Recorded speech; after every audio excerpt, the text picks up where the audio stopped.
자, 보건복지부에서 코로나 백신 치료제 개발에 940억 규모를 지원하기로 했습니다.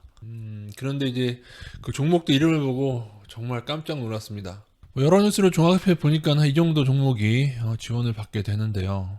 이 중에 두 종목을 제외하고 대형주약과 녹십자를 제외하고는 다 작전주입니다. SK 바이오팜마저 작전 분양이라고 또 하시는 분이 계신데 이건 티슈 진형 거품 상장을 해서 나중에 보세요. SK 바이오팜 더 오르든 어떻든 나중에 티슈 진꼴 납니다. 보세요. 우리나라는 바뀌지 않습니다. 신풍제약 요즘에 가장 핫한 작전주죠.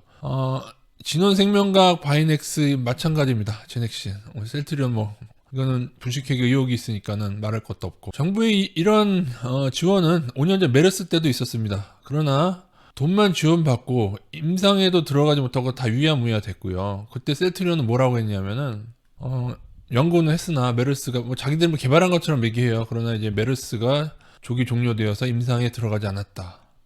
여러분 납득이 되시는가요? 아니 어떤 연구를 했으면 임상에 들어가서 인정을 받는 게 좋죠. 정부의 돈만 지원받고 유일하게 들어간 이게 진원생명과학 그것도 삼상도 아니고요. 일상 이상은요 그냥 보통 그냥 다 해줍니다. 예, 그거 알고 계셔야 돼. 일상은 그냥 무조건 한다고 하면 해주고 통과시켜주고. 근데 그 진원생명과학도 의미가 없어요. 그러니까 다 뭐예요? 다 헛돈 쓴 거예요. 그때 그 당시 정부에서도 진원생명과학 정확히 작전주 차트의 모습을 하고 있습니다. 그리고 그중 낮다고 하는 종목이니 한번 보죠. 임상에 들어갔다고 하니까 지금 적자는 이렇게 지속되고 있고요. 적자가 큰 해에는 1년에 막 200억씩 까이기도 하고 적어도 100억씩 까이고 있죠. 그럼 지금 자본 총계는 얼마냐? 지금 자본 총계는 400억입니다. 1년에 100억씩 200억씩 까이면 이 종목은 제가 볼 때 한 5년 내에 상장 폐지당할 가능성이 매우 농후한 기업입니다. 그냥 코로나로 작전하고 나가는 종목이에요. 예. SK 바이오팜을 제외하고는 다 급등주 차트 모습을 띠고 있죠. 제가 지적한 종목들이. SK 바이오팜은 티슈진이 처음에 이렇게 가다가 나중에 이렇게 하다가 뚝 떨어지는 그러한 티슈진하고 비슷한 모습이 될 거라고 얘기 드렸습니다. SK 바이오팜 기술력이요? 아니에요. 자세히 여러분 들여다보세요. 예, 무슨 삼상 통과에 어떠냐 하는데 제가 지난번 영상 남겨드렸으니까 그건 참고하시고요. 셀트리온 차트도 작전주 차트 모습을 가지고 있습니다. 정확하죠. 이 나온 반등까지 이거 좀 많이 나온 반등에 속하는데 반등까지 다 작전주의 패턴입니다, 여러분. 제넥신이요? 제넥신 차트 모습 이렇습니다. 예, 그냥 작전주예요. 그냥 작전주. 제넥신 마찬가지죠. 적자가 지속되는 작전주이고 PBR상 10이 넘는 고평가 종목입니다. 자, 다시 뉴스로 돌아와 보겠습니다. 940억을 투입한다고 합니다. 940억, 요즘에 하도 뉴딜 정책으로 지원하니 어쩌니 하니까 이게 작아 보이는데 여러분 940억이면 1000억에 가까운 돈입니다. 여러분 1000억이에요. 1000억. 과연 우리나라가 그러한 백신을 개발할 능력이 될까요? 물론 지원해서 더 잘 될 수 있도록 도와주는 거 맞죠. 근데 차라리 그럴 거면은 각 대학마다 있는 연구소나 그런 순수한 연구기관에 지원을 해주는 게 맞지. 왜 기업, 지금 작전하고 있는 실질적인 기술도 없으면서 코로나라는 것을 빌미로 지금 작전하고 있는 기업에 왜 지원해 줍니까? 그럼 이것이 이번뿐만 아닙니다. 예전에 플래닛 80이라는 역사적인 그런 작전주죠. 그것에 대한 나노 기술도 정부에서 인증하고 지원해 주었던 기술이었고 나중에 다 뻥가로 밝혀졌죠. 나라 돈이 줄줄 어떤 기업에 쓰이고 그리고 그 기업은 작전을 하는데 쓰이는데 거기에는 제가 볼 때 카르텔이 이미 형성돼 있다고 저는 생각하고 있습니다. 그렇지 않으면 이럴 수가 없어요. 자, 얼마 전 공공의대를 만들기로 한 보건복지부 아니겠습니까? 한번 여러분 의사 입장에서 생각해 봅시다. 물론 의사들이 저는 응급실까지 일부 응급실까지 폐쇄를 감행한 것은 잘못됐다고 생각합니다만 여러분 응급실이 그래도 돌아가고 있었던 거예요. 말은 그렇게 하고 돌아가고 있었으니까 응급실 진짜 안 돌아갔으면 여러분 사망자가 그 한 명에 그쳤겠습니까? 물론 그것도 정말 환자 입장에서 잘못이라고 생각할 수 있는데 의사들이 왜 그렇게까지 했느냐 한번 생각을 해보세요. 코로나가 닥쳤습니다. 그래서 의사들은 정말 눈코 뜰 데 없이 환자들을 보고 있죠. 그 와중에 정부에서 한 게 뭐예요? 의사와는 협의 사안이 아닌지 모르지만 어쨌든 공공의대를 만들기로 했습니다. 또 하나는 뭐예요? 한방 첩약을 급여화했어요. 여러분 주위에 대학 교수나 그런 친구가 있으시면은 그분들은 아실 거예요. 지금 대학 교수 의사들의 현실이 어떤지. 제가 요 얘기만 간단히 드리겠습니다. 의사들의 현실은요. 제가 아는 의사들의 현실은 축구 선수로 보면은 손흥민급에 해당하는 손흥민의 실력에 해당하는 의사들이 어떻게 대우받고 있냐면은 지방 실업팀 대우를 받고 있어요. 월급이요. 대학병원 의사 선생님들이 월급이 그냥 아무것도 모르고 인턴 레지던트 안 하고 그냥 지방에 가서 근무하는 의사들 월급보다 작아요. 일의 양은 더 많아요. 어떻게 보면 그런 교수님들은 명예와 학생들을 가르치는 그것 때문에 하고 있는 것이지 현 의료 체계가 말이 안 된다는 겁니다.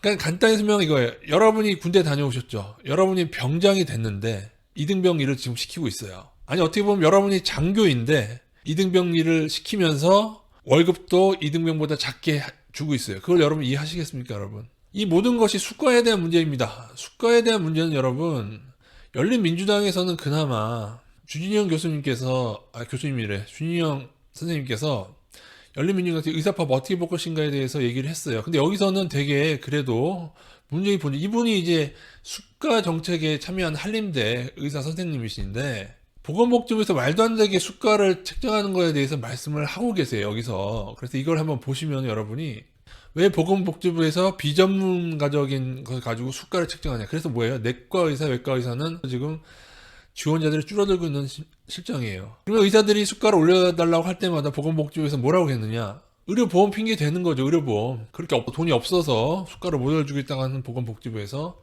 한방 첩약을 의료보험화 하고 있어요.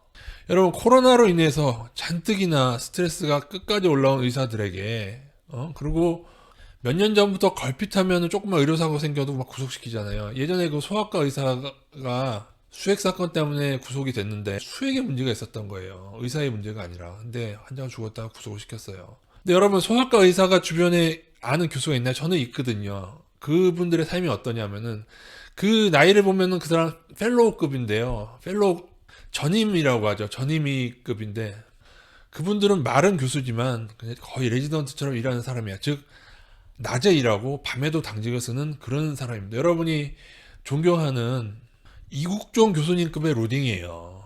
이국종 교수님은 존경받지만은 그런 의사들은 밤낮으로 고생하는데 뭔가 사건이 터지면 요즘에 구속시키고 있어요. 그러니까 제가 가만 보니까 지금의 의사들이 일어난 건 여러분 이기적인 의사들이 일어난 게 아니에요. 첫째, 과잉진료를 안 하고, 생각해보세요. 과잉진료 안 하는 의사 개원하면 망하거든요.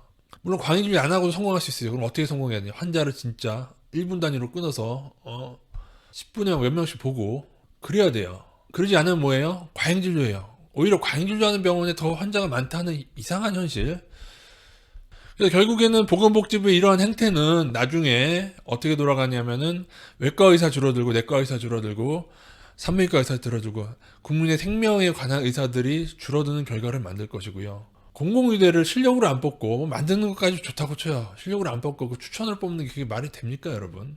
현 정부든 지난 정부든 그 공무원 관료들은 그 와중에도 남원의료원 같은 그런 부지를 통해서 그들의 이득을, 지방 정치인과 공무원의 이득을 극대화하면서 모든 일을 하고 있습니다.